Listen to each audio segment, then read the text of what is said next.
दुबईको 50-55 degree गर्मीमा निम्बु पानी पिउन पाउँदा एकदमै धेरै मजा आयो। Hello everyone, good morning, welcome back to my new mini vlog.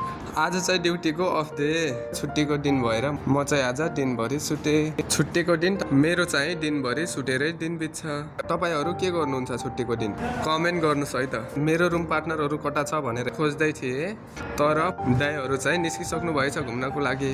म पनि छिटो छिटो रुमदेखि निस्केर हिँडिसके बङ्गाली मार्केटतिर। मेरो रुमदेखि 10 मिनेट हिँडिसकेपछि म चाहिँ बङ्गाली मार्केट आइपुगे। मान्छेहरुको भिड चाहिँ एकदमै धेरै रहेछ। यो मान्छेहरुको भिडभाडमा एक्लै घुम्दा घुम्दै एकदमै धेरै बोर लागिसकेको थियो।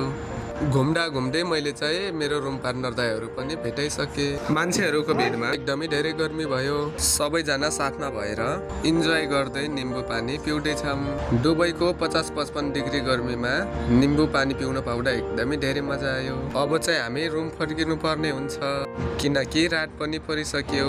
फर्किँदै दाइहरुको भिडियो सुट पनि गरियो। मेरो यस्तै भिडियो हेर्नको लागि फलो गर्नुस् है त। यही हो मेरो दुबईवाला लाइफ, सिम्पल, रेल अनि थोरै एक्सपायर।